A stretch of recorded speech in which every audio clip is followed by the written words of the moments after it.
අනිතින් දෝෂාන් අපේ YouTube channel එකේ පස්සරි video එකක් අරගෙන talk with ඉස්සරහට අරගෙන මම අර බලනවා ඇති පොත් වෙනකොට මම මල් අතේ තියන් ඉන්නේ කියලා. ඉතින් අර කතා කරන්න යන්නේ මල් කෙල්ලෙක් කියලා. අන්න ඒ නිසා තමයි මේ මල්. අපේ නෙත්තසින ඩබ්ලගේ අක්කා දෙත් නෙත්තසින තමයි අපේ පස්සෙනි හයිද විදිහට එන්නේ. ඉතින් ඒ නිසා තමයි මාළුවේ පොතේ දෙකම අරගෙන ආවේ. අපි දැන් යමු දෙල්ලක්ක වහන්න. මේ හයිටස් පස්සෙනි ප්‍රෝග්‍රෑම් එකකට එකතු වෙන්නේ දිල් නෙත්තසින අක්කා. හයි. ඉතින් මුලින්ම කියන්න කප්පේ දිල් නෙත්තසින පොඩි දිල් නෙත්තසින කියන්නේ සාමාන්‍ය දීපිකාව. නම නම් මధుනාම දිව්‍ය වෘක්ෂි. එතකොට අපි ටිකක් වෙනසකටත් එක්ක නම් වෙනස් කරගත්තා. මට අවුරුදු 35යි. අම්මයි තාත්තයි නංගි ඉන්නවා. සාමාන්‍ය මට්ටමක ඉගෙන ගත්තා. සාමාන්‍ය විදිහට දින සාමාන්‍ය දීපිකාව. නැව ගිරුණත් බෑන්චුන් එකේ ඉන්න සාමාන්‍ය මිනිස්සෙක්. අම්මේ පොත ඉස්සරහම තියන් හිටියට දිල්ලක්කගේ පළවෙනි පොත මේක නෙමෙයි. ඒක මේ පොත මං ඉස්සරහ තියන් ඉන්නේ විශේෂ හේතුවකට. දිල්ලක්කේ දෝදු හොන්තු. වැඩිපුරම බැනුම් අහපු පොත. දකින්න තන බැනුම් අහපු පොත. ඒ කියන්නේ අහේතුකව බැනුම් අහපු පොත.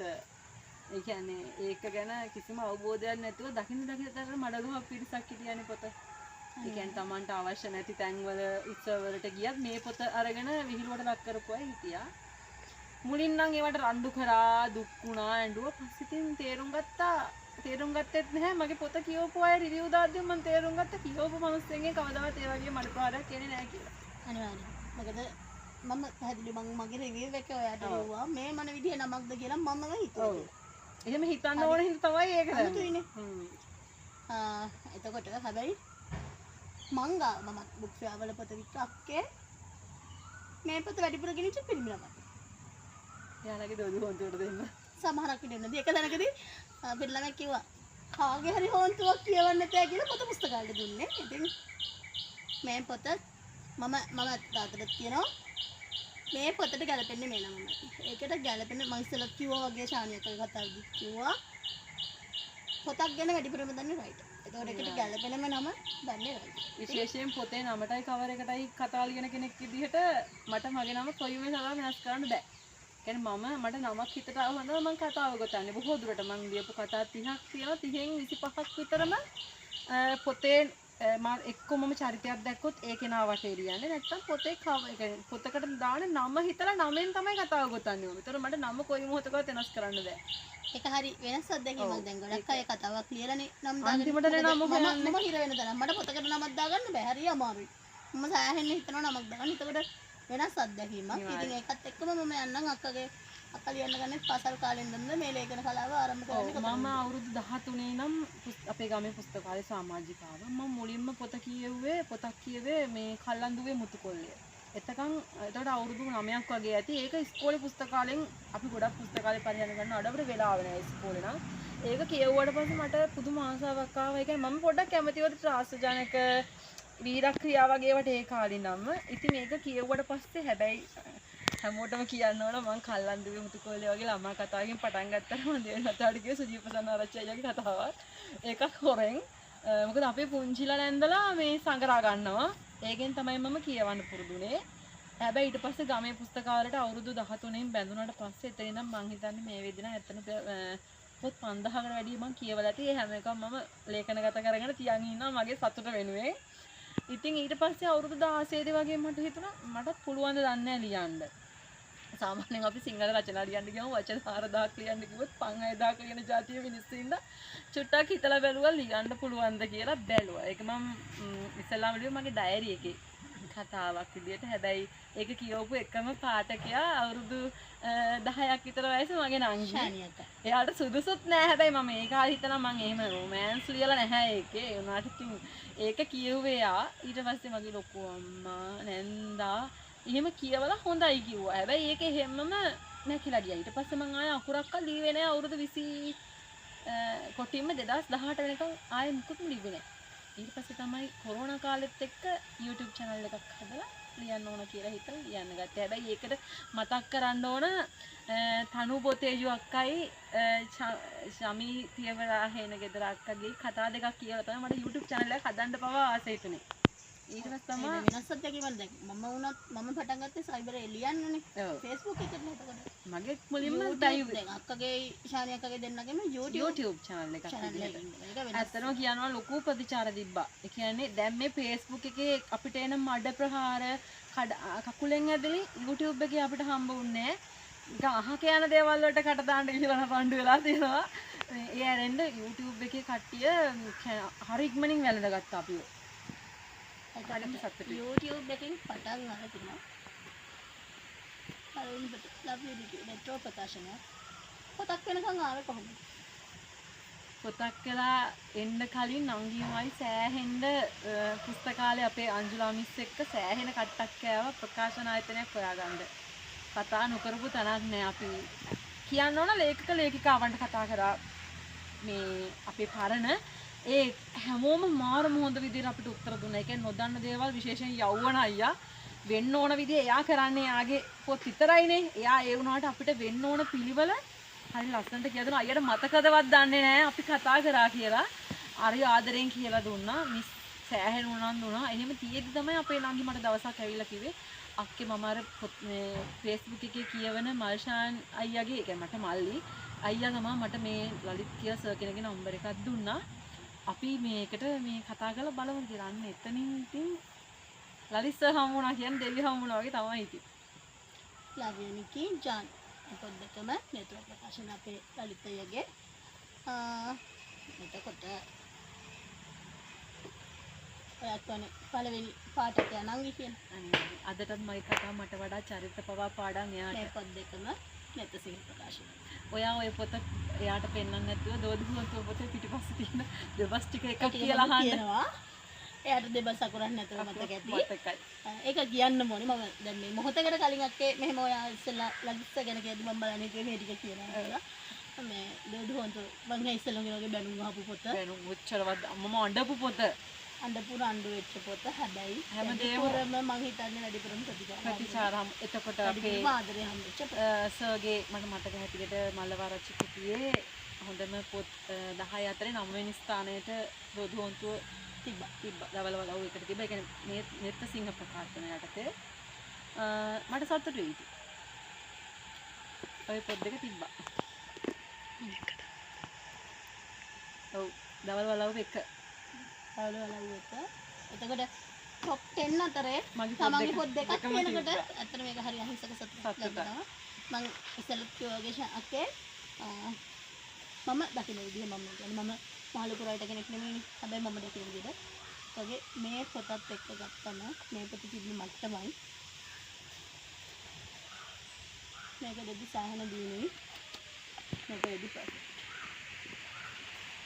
හතරවෙනි පොතේ නේද මම පෞද්ගලිකව තවරක කියලා නැති අක්කේ පළවෙනි පොතට වඩා අඩි ගාණක් ඉස්සරහින් ඉන්නවා කියලා මම ඉස්සෙල්ලා සානියකටත් කිව්වා ඔය දෙන්නව බුක් එකේදී මම මුලින් දැක්ක තැනයි අද ඉන්න තැන ගැන ඇත්තට මම පුදුම විදිහට හරියට සතුටුයි ඔයාගෙන මුලින් දැක්ක දවස් හිටපු වගේම ඔයා අපිත් එක්ක හරි ආදරෙන් අද වෙනකලත් ඉන්න එක ගැන සතුටුයි. මට චූටි වෙලාවක් ඕන දවල වලවපු පොතට මට ලොකු සම්මානයක් ලැබුණා අපේ ප්‍රවීණම කෙනෙක් ඔයාලා හැමෝම දන්න නිමල් උඩුගම සර්. එයා ඕකට මට විකාර කර කර හිටියට මේ කෙල්ල මේ පොතට 180 මට්ටමටම ඇවිල්ලා තියෙනවා කියලා එයාගේ වචන ටික මට හරිම සතුටුයි. ඒ කියන්නේ වචනයක් ඒ වගේ කෙනෙක්ගෙන් ලබන්න අපි වාසනාවන්ත වෙලා තියෙන්න ඕන. අනේ මමත් ඉස්සෙල්ලා කොහොමද දවල් වලව ලව්යු නිකිත් එක්ක පිළිගේද? ඔව්. නිකිත් එක්ක ගත්තාම දවල් වලව කියන්නේ සෑන අපි අඩුපාඩු හදාගෙන යනවා. සර සම්පූර්ණ නැහැ නේද? එතකොට මුලින් හිටපු මට්ටමත් එක ගත්තම ඇත්තටම මන් දන්න මට්ටම එක සිලිසිලි. හරිද? මේක පොතේ නම් කතා කරමුකෝ වැඩි. මේක හරි ආදරණීය දෙපසක් මේක. අපි කාටවත් මං හිතන්නේ දෝදු හොන්තුව කියවන හැම කෙනෙකුටම මේ දෙපස අනිවාර්යෙන් මතකයි. ඔයාට අද සල්ලි නෑ. මොකක්? කෙල්ල අහපු දෙ එකපාරට ඔහුට තේරුනේ නෑ. නෑ මම මේ අහන්නේ ඔයාට අද සල්ලි අඩුයිද? දැන් අපිට උනත් මොකද්ද මේ කියලා හිතා ගන්න බැහැනේ. මේකටස කිව්වම. හැබැයි මම දන්නවා පොත කියවපු කෙනෙකුට මේ වෙද්දි අනිවාර්යෙන් මේක මොන්න. එහෙනම් මෙයර් අයිස් එකක් ගෙනාවේ නැත්තේ. මේවා ඉතින් චූටීනේ. වත්සලා පෙන්නන්නේ අර අයිස්ක්‍රීම් ඩමි එක. මගේ දෙයියනේ යකෝ ඒක ඩමියක්. ඒ තරම් අයිස්ක්‍රීම් නෑ මෝඩ වැස්සි. මේකට දැන් නම් හොඳටම යකාඩකලා ඉන්නේ. නැද්ද? මං හිතුවේ ඒක ඇත්තටම තියනවා කියලා. නැත්තම් මොකටද පහෙම දාලා තියෙන මිනිස්සු බොරුවට රැවටෙන්නේ? නෑ මිනිස්සු කවුරුත් රැවටෙන්නේ නෑ. මොකද උඹ වගේ ඉන්න එකයි. දැන් කට වහගෙන ඕක ඉක්මනින් කනවා ගොංගහ. වත්සලා අයිස්ක්‍රීම් එක කෑවට පස්සේ මේක ඇව එක්කන් ගෙදර ගියා. එතකොට ඒ අයිස්ක්‍රීම් ඩමි එකක් සයිස් අයිස්ක්‍රීම් එකක් ගේන්න කියනවා කියන්නේ. ඒ චරිතය වලට තේරෙනවනේ. අන්න එතකොට මේ දෝදු හොන්තුවක් නැතුව වෙන මොකද්ද? ඉතින් මම ඒකයි කියන්නේ පොතකට ගැලපෙනම නම තමයි දාලා තියෙන්නේ. ඔය දෝෂාරෝපණය කරපු එක්කෙනෙක් හදේ පිටිපස්සේ පිටුව හරි කියෙව්වා නම් කවදාවත් ඒ වචන ටික ඉස්සර ගන්න කලින් මේ පොත කියවලා බලනවා. අනිවාර්යෙන්. ඒ කියන්නේ දැන් ඒ එක සිද්ධියක් නෙතෝනේ මේ පොත පුරාම මේ වගේ සිද්ධි තියෙනවා. සරල විදිහට ලිව්වට දැන් අපි හැමෝම ලියන්නේ සුරංගනාවියක් වගේ ඉන්න ලස්සන ඉගෙනගත්තේ නැතත් ලස්සන අහිංසක ගෑනු ළමයි ගැනනේ. හැබැයි මට වුණා එතනින් වෙනස් කෙනෙක්. ඒ කියවන අය දන්නවා මෙයාගේ ගති ලක්ෂණ චරිතය එයාගේ විදිහ. ඇත්තටම මං දවල් වලට ෂොට්ටක් පිටිපස්සෙන් ගිහලා මේකත් අපි සාර්ථකව තමන් අක්කට කියලා ති මේකට රිවිව් එක ලියදී අක්කගේ මෙතෙක් සාර්ථකම පොත කියලා. ඔව්. එතකොට අක්කේ මේ පොතේ අකුරක් ගන්න චිත්‍ර පුරා වෙන විදිහට ඔයා ලියලා තියෙනවා. මට මැවිලා පේනවා අර උකුණ පෙරාගෙන නාන්නේ නැතුව ඔළුව පීරන්න නැතුව තමන්ට ඒක අපිරියාවක් දැනුණා නම් ඒ කියන්නේ කොටස කියවදී කාරක ඉස්සරහට අර මේක එන කාරක ඉස්සරහට එහෙ පනිනවා මට මැවිලා පේනවා. හරි මමත් ඉතින් ප්‍රාර්ථනා කරා මේක කාරක ඉස්සරහට මේ නංගි නැතුව අක්කෙන්න කියලා. ඵලයක් තියෙනවා මම හිතේ. එතකොට අනිත් අර අයිස්ක්‍රීම් ළම එකක් දකින ගානේ දිල්ලක් අවසහත ඔඩ හොන්තු මතක් වෙනවා. මට ඒක සතුටක්. ඊට පස්සේ වලව්කතා රැල්ලත් එක්කලා ඉස්සරහට ආපු හරියක්. මම ඔක ලිව්වේ 2019. රැල්ල හැදෙන්න කලින්. රැල්ල හැදෙන්න කලින් ලිව්වට පොතක් තුනේ රැල්ල. හැබැයි රැල්ල සාර්ථකයි. හැමෝගෙම පොත් එකතුවේ මගේ අහිංසක දවල්වලව ඉන්නවා දැක්කම මට මාරව සතුටුයි. දවල්වලව අහිංසකයි. ටිකක් මම හිතන්නේ නැහැ දවල්වලව අහිංසකයි කියලා. අපි අහිංසකයි කියලා හිතාගෙන බලමු. ඉතින් මේ කවරේ කොල්මනක්ද ගෑනු ළමෙක්ද මොකද්ද හිතාගන්න බෑ. ඒ වෙලාවේ මතක් කරන චුටි කතාවක් තියෙනවා. ඔය කතාවට මං කියපු විදිහට නැතුව අදාළ නැති හොල්මනක් පවා මිලයි ඇඩ් කරලා තිබ්බ මේක හොල්මනක් ඉන්න ඕනනේ කියලා. කවරද කියලා නේද? ඔව්. හොල්මනක් ඉන්න ඕනේ කියලා. ඒ කියන්නේ මේක හොල්මනක් ඉන්නවද නැද්ද? කුතුහලය පිරුණු කතාවක් මේක. මං ආසයි අන්තිම පිටු වෙනකම් කුතුහලය තියන්න. මොකද එතකොට මේ කතාව අක්කගේ කතාව වලින් වෙනස්ම තීම් එකක් නේ. දැන් අනිත් නෝමල් ලව් ස්ටෝරි එකක්. එතකොට ප්‍රතිචාර කොහොමද මේ ගන්න ප්‍රතිචාරය ඉහළයි. කියන්න සතුටින් තව පිටපත් පොඩි ප්‍රමාණයක් තියෙන පළවෙනි මුද්‍රණය ඉවර වෙනවා. මේකත් අර අපේ නෙත්තසිංහ පොත් 7න් එක. ඔව් 7න් එක. 7 දින තරුවලින් එක. මම තමයි 7 දින තරු ගිගේ ලිව්වේ. රිවිව් ලියන ගානේ 7 දින තරුවලින් එකක් කියලා. ඉතින් අක්කේ ඉස්සරහට ලේකම් කටයුතු බලාපොරොත්තු වෙනවද? ලොකු බලාපොරොත්තු ගොඩක් තියෙනවා. මට ඕනේ එකකට එකක් වෙනස්. මම ලියලා තියෙන කතා ටික මට සාක්ෂි දෙයි මගේ නංගි එකකට එකක් වෙනස්. අනිවාර්යෙන් අක්කේ කියන්නේ රයිටර් කෙනකින් මම දකින්න දේ රයිටර් කෙනකින් ගිය යුතු ඒකයි දැන්. අපිට විතර ඇහෙන වචනනේ. ඔව්. නම් ටික විතරයි වෙනස්. අපෝ එකම කතාව එකම සිද්ධි ටික නම් ටික විතරයි වෙනස්. මගේ හට වඩා අක්කාය හිතන සිතුවිල්ල මමත් ඒක උඩරමට මට දැනෙන්න හොඳ නෑ මගේ කතාව කියන්නේ මම අනික දිහාදී මේකත් අරක වගේ වුණානේ කියලා සිතුවිල්ල මම එනවට කැමති නෑ. කියන්නේ මම කැමති නෑ මගේ කතා 34 වුණත් දැන් මම දැනට 30 ලියලා තියෙනවා මට බය නැතුව ඒ හින්දා අකුරක්වත් නොලිය හිටියත් පොත් 30ක් කරගන්නවත් තියෙනවා.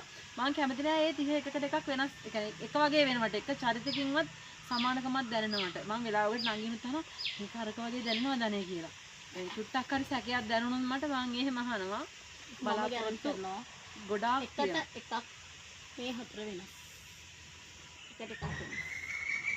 ඉතින් මං හිතනවා ඒක ලේඛකෙක්ගේ ලේඛිකාවක්ගේ සාර්ථකත්වයක්.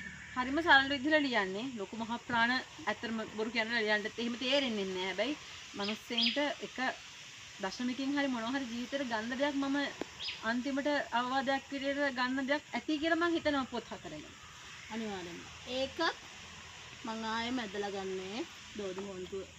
අර අකේ ඒක හිතා ගන්න බෑ. හැබැයි අර කුණු පෙරාගෙන අකුරක්වත් ලියන්න බැරුව ඉන්න ගෑනු ළමයා අන්තිමට හිතා ගන්න බැරි තැනකට එනවා. ඒක මිරකල් එකක්. එතකොට ඒක කියවද්දි සාමාන්‍යයෙන් අර හිතුවත් කරන්න බැරි දෙයක් නෑ වගේම කියවන කෙනෙකුට මටත් පුළුවන් නේ. වගේ එක අනිවාර්යයෙන්. මට උනත් හිතුණා. අපෝ මෙයාට මෙහෙම පුළුවන් නම් මට බැරි මොකද? අන්න ඒ සිතුවිල්ලේක අර මාර මොටිවේෂන් එක. ඉතින් අර දෝදු හොන්තු කියන නමත් එක්කලා ඒ වගේ සිතුවිල්ලක් අන්තිමට ඔලුවට එනවා කියන්නේ ඒක මම හිතන්නේ අනිවාර්යෙන් ඔයාලගේ සාර්ථකත්වය. ඊළඟට අපේ නෙතසිංහ ඩබල් ගුවම අමතක කරන්නම බැරි දේ සින්දුවක්. ඒක අනිවාර්යෙන් ගියක් කියලා. පොඩි සින්දුවක් කැලක් කියමු. පොඩි සින්දුවක් කැලලා. කියන්නම් මේක මේ මෑතකදී මගේ හිත කියන්නේ සෑහෙන්න හොල්ලපු සින්දුවක්. හරිද මට හරියට කියන්න පුළුවන්ද කියන්නේ මන් දන්නේ නැහැ. නිරෝෂා විරජිනී මහත්මියගේ සින්දුවක්. පිටි පුරා සුවඳ විහිදුණු අනන්තයේ අලි හමු වෙමු මල් පුරා බබරු පියබන මේ නොවේ අලි හමු වෙමු බිඳුණු සිත් සතන් සුව කර මේ ආදරෙන් යලි හමු වෙමු මේ බවේ බැරි නම් ඉතින් යලි මුතු බවේවත් නොපේවෙමු. ඉතින් තව විශේෂ දෙයක් දෙන්නට සිංහ කියද්දි තව විශේෂ දෙයක් කියවෙනවා. ගිය අවුරුද්දෙත් පොසොන් පොහොය වෙනුවෙන් පොත් දන්සලක් දුන්නා. මම දන්නවා මේ අවුරුද්දෙත් කරනවා කියන්නේ. ඔයගොල්ලන්ගේ සහයෝගය එක්ක තනියම කරන්න අමාරු හින්දා හැමෝගේම සහයෝගය එක්ක දන්සලක් කියන්නේ ඒක හැමෝම එකතු වෙලා කරන දෙයක්. ඊට අමතරව ඉතින් ආධාරම දලුවලින් ටයිල් පවා අල්ල ගන්නවා. හැමෝම දන්නේ නැති. ඔව් ඒක අතුරු කතාවක් නේ. වැඩක් කරද්දි ඉතින් කොහොමද වැඩක් කරද්දී අනිවාර්යෙන් ඩිස්ටර්බ් කරලා අකෝ කකුලෙන් අදලා එනවනේ. මේක සිංහ ඩබල් වට්ටන්නේ එහෙම. හැබැයි අපේ ඒක ඇත්තටම අගය කළ යුතු දෙයක්. ගොඩක් තැන්වල පොතක් දෙකක් දන්සලක් කියලා දෙන වෙලාවක අපි දැනට ප්ලෑන් කරන් ඉන්නේ 65 දිනක පොත් දෙක ගානේ දෙන්න තමයි. තව ආධාර එමින් පවතිනවා. එහෙම වුණොත් පිරිස හෝ පොත් ප්‍රමාණය වැඩි වෙයි. එක්දිනට ලැබෙන. ඒක සාපේක්ෂයි. අන්තිම කොහොමද ප්‍රතිඵලය. ඒක අනිවාර්යෙන්ම අගය කළ යුතු දෙයක්. මොකද 65 දෙනෙකුට පොත් දෙනවා කියන්නේ ලේසි 65 දිනට පොත් දෙන්න මූලික වුණු කෙනා මතක් කරන්න ඕන අපේ හංසනී අමරතුංග නන්දි. එයා තමයි යාගේ පොතකින් 65ක් පිටපත් දුන්නේ. ඒක අනිවාර්යෙන් 65 දිනට පොත් දෙන්න පුළුවන්. අනිවාර්යෙන්ම ලොකු දෙයක් නේ. එකම පොතෙන් 65ක් සම්බෙන්නේ හම්බ වුණා. මට මාළම් සතුටේ දාමට කඳුළු තමයි මම මෙයාට කෝල් කරලා පළවෙනි එක නේ. ඔව් පළවෙනි පරිත්‍යාගය. අනිවාර්යෙන්ම ඒක ලොකු දෙයක්. පොත් 65ක් දෙනවා කියන්නේ යාට ඇත්තටම හරිද වැඩි වැඩි හරියන්න ඕනි චරිත. හරියන්න ඕන චරිත. මේකට රුපියලකින් හරි දායක වෙච්ච හැමෝටම වැඩි වැඩියෙන් හරියන්න ඕන. ඔව්, මොකද ඒ තමන්ගේ දෙයක් නෙදෙන්නේ තව කෙනෙක්ගේ සතුට වෙනුවෙන්. ඒ පොත කියවලා සතුට වෙන හිත් පොතක් ගන්න විදිහක් නැතුව අපිත් අසරණ වෙච්ච අවස්ථා තියෙනවා. ඉස්සරින් නම් පොතක් ගන්න ආසයි. ඉතින් එහෙම දෙයක් ලැබෙද්දි මට ගිය පාර 34 දිනකට දෙන්න පුළුවන් වුණා පොත් තුන ගානේ. ගිය පාර මට මිස්සුනා කියන්නේ ඔයා දන්සලක් දුන්නා. ඒක තමයි කියන්නේ. මේ පාර හරි සතුටුයි ගොඩක් අය දන්සලා දෙනවා. ඒකෙන් වෙන්නේ අපේ පොත් කියවන්න ආසයිට පොත් මම ඒ වෙලෙත් කිව්වා පොත් නෙමෙයි අක්කේ මං අදහස කොපි කළා කියලා. ඔව් මට මතකයි. මම තනියෙන් ඒව කොපි වෙන්න ඕන දේවල්. පස් දෙනෙකුට 7 දෙනෙකුට දුන්නා මම. අර රුපියල් 5000කට වැඩි පොත් ඒවා තමයි කොපි වෙන්න ඕන දේවල්. හොඳ දේවල්. හැමතැනම තියෙන ප්‍රශ්නේ ඉතින් පොත් අරගෙන කිසිම පෝස්ට් එකක්වත් නොදාපු අය හිටියා කියන පොත් ටික හම්බුණා කියලාවත් මට නොකියපු අය පාර මම හිටියා. බැනුම් හෙව්වා ඇඩ්‍රස් එක පවා ඉල්ලන්න ගිහිල්ලා හස්බන්ඩ් ළඟින් වයිෆ් ළඟින්. ඒ අයව ඒ මොහොතේම අයින් කරා. ඒ වෙනුවෙන් අපේ අනුෂ අක්කට එහෙම chance එක ආවේ ඊට පස්සේ ආයෙක මතක් කරලා තිබ්බා කාගේ හරි අවාසනාවකට මට වාසනාව හම්බුණා කියලා. ඔව් ඉතින් අනිවාර්යයෙන්ම අගය කරන්න ඕන දේ අගය කරන්න ඕනි. ඒක අනිවාර්යයි. ඊළඟ මේ අවුරුද්දේ ඔව් අනිවාර්යයෙන් කුසුම් පුරේට. ඒ කියන්නේ පොතක් නැති කෙනෙකුට පොතක් හම්බ වෙනවා කියන්නේ කොච්චර සතුටක්ද කියන එක මම දැක්කේ කියන්නේ මටත් තිබුණ නැහැ ඉස්සර පොත් ගන්න. ගිය අවුරුද්දේ කෙනෙකුට මම ඔය පොත් පහරසලේ දෙන කෙනෙකුට මම කෙනාගේ නම කියන්නේ නැහැ. පොත් ටික මම මෙතනදී ඔයා කැමති පොත් හතක් තෝරගන්න කිව්වා. බුක් ෆෙයාර් එකට ආපු වෙලේ. මට තාම මතකයි ළමයාට පොත් දෙකක් අරන් දුන්නා මිසක් නංගි මට ගත්තේ නෑ. ඔබට පින් කිව්වා. ඒ වචන ඇහෙනකොට ඇත්තටම ආසයි. මගේ ලිස්ට් එකේ මම ගැන කියනවා නෙමෙයි. මගේ ලිස්ට් එකේ ඉන්නවා මගේ පොතකින් මොන පොතෙන් කොපියක් කරා පොත කොපි දෙකක් දෙන්නකට මම දෙනවා අනිවාර්යෙන්. දෙන්නකට ඒ දෙන්න වෙනුවෙන් මොන හේතුවකට හෝ කියන්නේ අපිට මාරු සපෝට් දෙන්නේ. ඉතින් මම තියන්නේ කර ඒකයි මම කිය අර හොඳ දේ කොපි කළාට කමක් නැහැ. අනිවාර්යෙන්. ලියන අකුරු කොපි මොකද? ඒක ඇත්ත. මතක් කරලම කියන්න ඕන කෙනෙක්ගේ මහන්සිය මේ කැපවීම කොච්චර මහන්සි වෙනවද සිතුවිලිත් එක කොච්චර පොරබඳින්න ඕනද මේක ගලප ගන්න. ඒ හින්දා අනුන්ගේ අකුරු කොපි නොකර හොඳ දෙයක් කොපි කරලා ලේඛන ශේෂ්ත්‍රය ඉදිරියට යනවා හරි විදියට. එතකොට දැන් ඔයාගේ මේ පොත්වලට එහෙම නැත්නම් Facebook එකේ දැන්වත් ලියනවනේ. එතකොට ඒවට දැනට ලැබෙන ප්‍රතිචාර කොහොමද? ප්‍රතිචාර හොඳයි. Facebook එක ගැන ලංකඩ ලියන්න බැරුව ගියා. ප්‍රශ්න පොඩක් බිසි වුණා මේ දවස්වල. ප්‍රතිචාර හොඳයි. කියන්නේ ලේඛකලේඛිකාවන්ගෙන් ලැබෙන ප්‍රතිචාර කොහොමද සමහරක් නෑ. කීප දෙනෙක් නම් ඇත්තටම මුලින් හිටියා. අදටත් ඒ කට්ටිය ඒ විදිහටම මොන හේතුවකට වමනාවක් දන්නේ නැහැ. නම් ගොඩක් ඉන්නේ දැන් අපි 90ක් විතර ගත්තොත් ඉන්නේ අපිට මාර විදිහට ආදරය කරන අර තමන්ගේ වාල සහෝදරියෝ දෙන්නෙත් ආදරය කරන හැඟීමෙන් ඉන්න ගොඩක් අය ඉන්නවා. සමහරව තමන්ගේ අක්කලා දෙන්න ඒ ගානට පුදුම ආදරයකින් සලකන ලේඛිකාවෝ වගේම පාඨක ඉන්නවා අපිට පුදුම විදිහට ආදරය කරන. අපි කතා නොලිය අවුරුදු ගාණක් හිටියත් අපේ සින්දුවක් කියලා බලලා හරි අපිත් එක්ක ආදරෙන් ඉන්න පිරිසක් අපි වටේ ඉන්න එක තමයි අපි හම්බ කරගත්ත දේ. අනිවාර්යෙන්. ඒකත් නම් ඇත්තටම අපේ පාඨකයින්ට පුදුමාකාර විදිහට කියන්නේ ආදරය කියන්න ඕනි. අපි මාස ගණන් නොලිය හිටියත් ඊළඟට ලියන අක්ෂර බලන්න ඒගොල්ලෝ බලාගෙන ඉන්නවා. ඒකට අනිවාර්යෙන්ම මමත් ඇතුළු අපි ආදරය කියන්න ඕනි. අනිවාර්යෙන් ආදරය. ඒ වගේම තමයි දැන් කැන්ඩි බුක් ෆෙයාර් එකටද නැත්නම් කොළඹ බුක් ෆෙයාර් එකටද අලුතෙන් පොතක් එන්නේ. මම හිතන්නේ අපි මේ පාර අපේ ගමේම අලුතෙන්ම කරන ප්‍රකාශන ආයතනයකින් පොතක් ගමේ දෙන්නගෙන් කියලා අපි දෙන්නගෙන් පොතක් කරන්න ඉල්ලගත්තා. ඒක තමයි එන්න තියෙන්නේ. ඔව් ඒක හොඳ අවස්ථාවක්. අපිට ඒ ලැබෙන ගෞරවයම වටිනවා. ඒ කියන්නේ ගමේ මේ තැනකින්. ඉතින් ඒක තමයි එන්න තියෙන්නේ දැනට සමහර විට ඒක කලින් අපි පොතක් වෙනම ඒ තාම ලොකුවට ප්ලෑන් එකක් නැහැ. නමුත් බුක් ෆෙයාර් එකේ අනිවාර්යෙන් පොතක් තියෙනවා. නේද?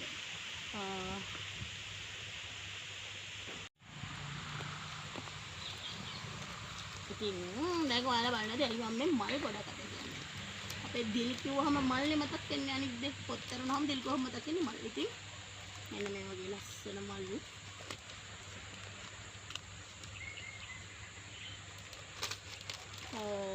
අපේ දිල් නැත්නම් සෙනඟක් වගේ දිල් gift එකකින් ඔයාලට ඕඩර් කරන්න පුළුවන්. ඔයාලගේ විශේෂ අවස්ථාවකට ආදරණීයන්ට දෙන්න. අන්න මං ගානේ ෆ්‍රී ඇඩ් එකකුත් දුන්නා. විශේෂයෙන් කියන්නේ ඔක පොඩි රෝදු හොන්තුවට උපන්නේ හදමු. අනිවාර්යෙන් මේක අපේ ශානියක් දෙපැත්තේ හම්බුච්ච මල් එකක් නේ. අපිට මේක ශානියක්ගේ වීඩියෝ එකට දාගන්න තිබුණා. ඒක මම හිතුවා. දැන් ශානියක්ගේ වීඩියෝ එක වයිරල් ගිහින් මේ ඉතින් හරි ලස්සනයි ඒවා.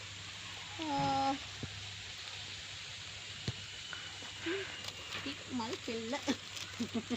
ඔව් එහෙම නමකුත් දාගෙනද? එහෙම නමකුත් දාගෙන නෑ. ඇත්තට මේක හරි පර්ෆෙක්ට් විදියට හදලා දෙනවා. මොකද මටත් මල් පොකුරු දෙයක් දෙකක් හම්බුණා. ඔයාට වගේ ආදරණීයන්ගෙන් මාව තමයි අල්ලගන්නේ සර්ප්‍රයිස් කරන්න. මම ඒක ග්‍රාන්ට් කරලා දෙනවා. ඉතින් ඔක්කේ අපි ආයෙ කතාව තුනේ. මෙතෙක් ගමනේදී ස්තුති කරන්න තියෙන්නේ කාටද? ස්තුති කරන්න ගොඩක් කට්ටිය ඉන්නවා. මුලින්ම මම තාත්තයි. ඊට පස්සේ අපි සිංහල ඉගෙනගත්ත ටීචර්ස් ලැබෙන්නට පැනුම් වහා හරි වචන ටික ගලප ගන්න ඉගෙන ගත්තේ ටීචර්ස්ලා දෙන්නගේ. ඊට පස්සේ විශේෂයෙන් මතක් කරන්න ඕන පුස්තකාලි මිස්ටර්. අපේ පුස්තකාලාධිපති අංජුලා මිස්ටර්. එයා සෑහෙන එයා තමයි පොතක් කරමු කියන අදහස ඔලුවට දැම්මේ. අපි Facebook එකේ ඊට පස්සේ මතක් කරන්න ඕන මුලින්ම YouTube එකේ මගේ පාඨකයෝ ටික වැටෙන වෙලාවට අල්ලගෙන හිටියේ ඒගොල්ලෝ. ඊට පස්සේ මගේ පළවෙනි මේ පුංචි පාඨකයා විදිහට අදටත් මගේ පස්සෙන් ඉන්න මගේ නංගි. ඒක නම් මතක් කරන්න ඕන මේ වැඩිමල්කමට සහ ඉපදිච්ච පිළිවෙලට අනුව මම අක්කා වුණාට එයා තමයි මගේ අක්කා. තාමට පාරක්වත් පැනගන්න බැරි කෙනෙක් මම. එතකොට මගේ නංගි තමයි පාර හරි පන්නන්න මාව ගම බිම එක්ක යන්නේ එයා තමයි. ඉතින් ඒ හින්දා නමට අක්කමම ක්‍රියාවෙන් අක්කා එයා. මගේ හැම දෙයකටම මම ඊට පස්සෙන් ඉන්නේ. ඊට පස්සේ මල්ෂාන් මල්ලි හිටියත් ඉතින් ලලිස්සා කියලා කෙනෙක් අපේ අතන නැහැ. ඉතින් ලලිස්සා ගැන මතක් කරද්දී නම් කියන්න ඕන අපිට නම් සර් දෙයියෙක්. කෙලින්ම සර් නැත්තම් අපි නෑ. එයා නැත්තම් අපිව අඳුරන්නෙත් නෑ. මිනිස්සු අතර මේ දිල්නෙත සිංහ ශාන්නෙත් සිංහ කියලා දෙන්නෙක් ඉන්නවා කියන එක සර් නැත්තම් කවුරුත් දන්නේ නෑ. ඉතින් සර්ට ගොඩක් මට සර් මතක් කරන හැමෝටම කඩ වෙනවා. ඒ කියන්නේ මේ මං ආසාවෙන් හිටපු මගේ හීනයක් නෙමෙයි මේක. කියන්නේ මගේ හීනෙට මට යන්න සර් මැරෙන මං කියලා තින්නේ සර් අපනංගින් මායි සර් මැරෙන මොහොත දක්වාවත් අමතක කරන්නේ නැහැ. එතකොට මේ අතර තව මට මතක් කරන්න කෙනෙක් ඉන්නවා. එතකොට මට මං තාමත් ෆෝන් එකේ ඉන්නේ කතාව ලියන්නේ. ඒ කියන්නේ මම කම්පියුටර් එක පාවිච්චි කරන්නේ නැහැ. ෆෝන් එකෙන් තමයි නෝට් පෑඩ් එකේ ටයිප් කරන්නේ. ඉතින් මට මුලින්ම කතාව ලියන්න මට ෆෝන් එකක් තිබ්බේ නැහැ. ටච් එක ගිය එකක් තමයි තිබ්බේ. ඒ වෙලාවේ මගේ මියුසික් ගන්නපු මගේ සර් සම්පත් වෙලා එයා තමයි මට ෆෝන් එකක් එව්වේ රට ඉඳන්. මම අදටත් පාවිච්චි කරන්නේ කතා ලියන්නේ මේ ෆෝන් එකේ. මේ ළඟකදී ෆෝන් එක ටච් එක ගියා. සල්ලි නැති වුණත් මම ඒක ගිහින් හදාගත්තා. මොකද මට ඒ ෆෝන් එක අමතක කරන්නත් බෑ. මොකද ඒක නැත්තම් මම මෙච්චර ගොඩක් මේ වචන 30 40000 50000 60000 ඔන්න දෙම ටයිප් කරේ ෆෝන් එකේ. ඉතින් සර්ටත් ගොඩක් ස්තුතියි. ඒ වෙලාවේ මට අවශ්‍යම දේ මට ලබා දුන්නට. ඒ තව ඉතින් මගේ පොත් කියවන මගේ දෝදු හොන්තු ටිකට ආදරෙන් පැලෙන්න. එයාලා මට කවදාවත් අමතක නෑ. ඒ වගේම මම කංගි මෙච්චර දුර මේ ගෙවාගෙන අපි දෙන්නා ගැන කියන්න මේ ආවට වඩා ගොඩාක් ස්තුතියි. වට අපි ගොඩාක් කාලේ ඉතින් අය ගොඩක් සංවේදී වෙනවා. තේරෙනවනේ ටැග් ගහගෙන දෝදු හොන්දි කිවි කරගෙන හිටියට ඔක්කොම හරියට දන්නේ මම. නැත්නම් කියන්නේ ගොඩක් සංවේදී චරිතයක්. ඉතින් අනිවාර්යෙන් මම ඔය දෙන්න අතරේ දකින්න වැඩිම ඒ සහෝදර බැඳීම අක්කේ එදා ඉඳලම ඔය දෙන්නගේ අතරේ එදලා මුල් දැක්ක මුල් දවසේ ඉඳලා පුදුමාකාර බැඳීමක් දැක්කා. ඉතින් ඒකත් ඇඩ් එකක් දාන්න ඕන. වැඩිපුරම කේන්ති යන්නේ මට. මගේ අතින් හිතරි දැන නැති මට තරහ ගියාම ඒ කියන්නේ මොන වෙන දෙයකට තරහ ගියත් මම සමහර වෙලාවට ළඟම ඉන්න අයගෙන් ඒක පිටිමහ ගන්නවා. ළඟමත් දැකීම ඔයාට ඇති. ඒක වෙන ප්‍රශ්නයක් ඔළුවේ තිබ්බොත් මගේ අතින් හිතරි දෙන අවස්ථාවේදී හැබැයි ආයෙ මතක තියන් ඉන්නේ. මගේ ගතිගුණයි ඒ ගතිගුණයි වෙනස් වෙන්නේ. මට සාමාන්‍ය දෙයක් වුණාම ටිකක් මම තරහ තියාගෙන ඉන්නවා. ඒවට අපේ ළඟ ඉහෙව නැහැ. ඉතින් ශානි නැතිසින් හරි හොඳයි ඔයියට. හැබැයි නෑ. සහෝදර බැඳීම හරි අපූර්වයි. ඒ බැඳීම සදාකාල පවතින්නේ කියලා ඊට අමතරව තව කවුද මතක් කරන්න තියෙන්නේ? මගේ හොඳම යාළුවා මම ගොන් වැඩක් කරන්න යන හැම වෙලේම මම අනාගන්න යන හැම වෙලේම මටත් කලින් ඒක දැනිලා කරන්න එපා කියලා කිව්වොත් ඒක මම කරන්නේ නැහැ. මොකද මම දන්නවා එයා කියන දේ හරි කියලා. ඉතින් මගේ හොඳම යාළුවා කියන දෙයක් හරියනවා මට හයියට ඉන්න කෙනා. ඉතින් මට ගොඩක් මේ වෙලාවේ කියද්දී ගොඩක් ස්තුතියි. සභාවට එන්නේ නැහැ එයා. ඒ වුණාට මං හරි ආදරේ මගේ යාළුවට. මගේ හැම දෙයකට පිටපස්සෙන් ඉන්නවට ඉස්සරහටත් ඒ විදිහට ඉන්න. තමයි ඉතින් මට කියන්න තියෙන්නේ. ඉතින් දිල්ලක්කේ සෙනම ලස්සන තවත් මට නම් දවල වලව 100% හැබැයි පරිණයකෙච්ච නිමල් මම කොනස්සෝයි කියන්නේ මට කැමති තියෙන 100% සම්පූර්ණ කරගන්න දවසට තමයි මම සාර්ථකයි කියලා මම හිතන්නේ. තවත් සාර්ථක පොත් ලස්සන පොත් පාඨකයෝ ගොඩාක් ආදරය කරන පොත් ගොඩක් ලියන්න ශක්තිය ධෛර්යය ලැබේවා කියලා ප්‍රාර්ථනා කරනවා. මටත් ඒ පොත් ඔක්කොම හම්බ වෙයිද? අනිවාර්යෙන්. ඉතින් නැත්නම් මම දිල්ලක්කගේ මොලේ නම් මොකද පොත් ටික කියනවා හතරම. මොකද මම කතා කරන්නේ පොත් කියලා. පොත කියවපු කෙනෙක් විදිහට තමයි මම කතා කරන පොත කියවන්න නැතුව මම කොයිම වෙලාවකත් මම ටෙලිවිෂන් එකකට ලියන්නේ නැහැ. ඉතින් ඒ නිසා මම කියන අත්‍තරම අර මුල හිටපු තැනට වඩා ගොඩාක් සාර්ථකයි. තව තවත් ඉස්සරහට යන ලස්සන ගමනක් යන්න ලැබෙන්න කියලා දේශාන් අපිනුත් දවසක පොතක් කරන්න. මමත් ඔයාට කියනවා ඔයාගේ කේඩෝ තුන්වෙනි මුද්‍රණ වාරෙත් ඉවරලා ඊළඟට පස්වෙනි හයවෙනි හත්වෙනි මුද්‍රණ වාර දක්වා යන්න කියලා මේ අපේ නිහතමානී බෝලගෙඩිය මම හරි ආදරේ. මම සාමාන්‍යයෙන් ඒකත් කියන්න ඕන මම ඉන්බොක්ස් එකේ ඉන්න කෙනෙක් නෙවෙයි කෝල් ආන්සර් කරන කෙනෙක් නෙවෙයි. හැබැයි මගේ මේ ලොකුකමක් කියලා හිතන්න බෑ මගේ හැටි. මගේ නංගි පවා මට මෙසේජ් එකක් දාලා කෝල් එකකුත් තරම් කියනවා මෙසේජ් එකක් දැම්ම බලන්න කියලා. ඒ මගේ පුරුදු වෙලා තියෙන විදිය නැතුව මගේ අහංකාරකම නෙවෙයි වටේ කියන්න. මොකද මගේ ඉන්බොක්ස් එකේ සෑහෙන මෙසේජ් තියෙනවා මම බලනවා අඩුයි. ඒ මගේ හැටි. ඉතින් මේ ඒකින්ද ඒවට අමනාප වෙන්න එපා කියලා මේ මොහොතේ මතක් කරලා. එහෙමනම් ආයෙ ලස්සන දවසක ආයෙ හම්බ වෙමු. අනිවාර්යෙන් ආදරේ.